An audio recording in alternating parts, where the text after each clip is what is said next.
Hi friends, welcome to our YouTube channel Vishnumathi vlog. இன்றைக்கி இந்த வீடியோவில் மட்டன் சூப் ஒரு வயசுக்கு மேலான குழந்தைங்களுக்கெல்லாம் எப்படி செஞ்சு கொடுக்குறதுன்னு தான் நான் உங்ககிட்ட ஷேர் பண்ண போகிறேன். காரம் திட்டமாக போட்டு ஹெல்த்தியாக நம்ம செஞ்சு கொடுக்கலாம். இதுக்கு ஃபஸ்ட்டு குக்கரை ஹீட் பண்ணிக்கிறேன். இப்போ இதில் 250 கிராம் மட்டனை மஞ்சள் தூள் உப்பு போட்டு நல்லா வாஷ் பண்ணி வச்சுருக்கேன். அதை ஆட் பண்ணுறேன். 10 சின்ன வெங்காயத்தை சாப் பண்ணி வச்சுருக்கேன். அதை ஆட் பண்ணுறேன்.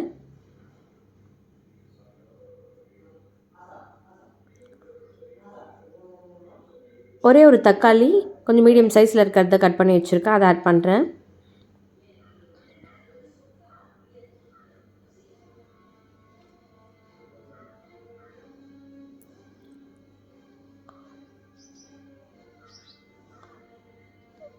ஒன் டீஸ்பூன் பூண்டு பேஸ்ட் ஆட் பண்ணுறேன். 1 டீஸ்பூன் இஞ்சி பேஸ்ட் ஆட் பண்ணுறேன். ஏன்னா நம்ம பெரியவங்க சாப்பிட்றதா இருந்தால் பூண்டு பேஸ்ட்லாம் இன்னும் கொஞ்சம் தாராளமாக ஆட் பண்ணலாம். இது குழந்தைங்களுக்கு கொடுக்கறனால கொஞ்சமாக தான் ஆட் பண்ணணும்.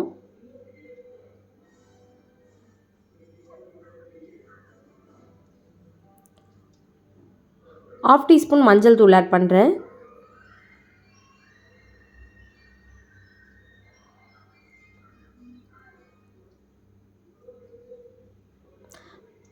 ½ டீஸ்பூன் மிளகு.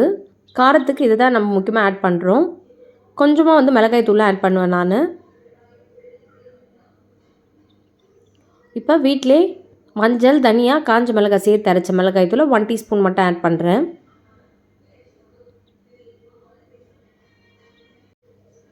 தேவையான அளவு கல்லுப்பு ஆட் பண்ணிக்கிறேன். சால்ட் கூட நீங்கள் ஆட் பண்ணிக்கலாம்.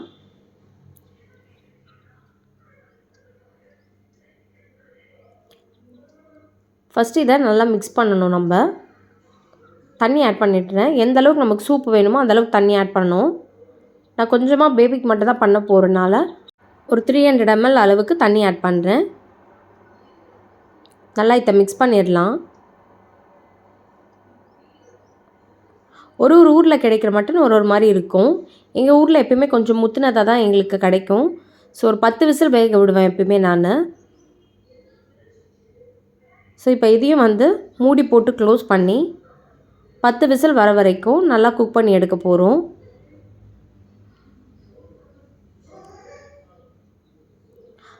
நமக்கே திடீர்னு கோல்ட் ஆகிற டைமில் இன்னும் கொஞ்சம் காரம் அதிகமாக சேர்த்து இந்த மாதிரி சூப்பை வச்சு குடித்தா தொண்டைக்கு நல்லா இதமாக இருக்கும். கோல்டும் கொஞ்சம் க்யூர் ஆகும்.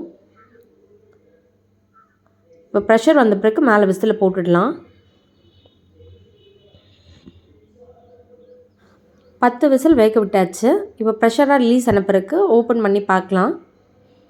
பாருங்கள், ஆட் பண்ண தண்ணியெலாம் எவ்வளோ நல்லா சுருண்டு இருக்குது. கொஞ்சமாக நமக்கு சூப் கிடச்சிருக்கு.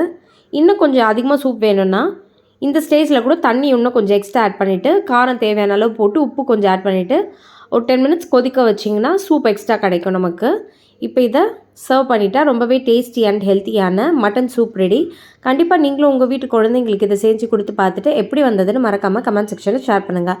Like, share, subscribe and keep supporting to Vishnumathi vlog.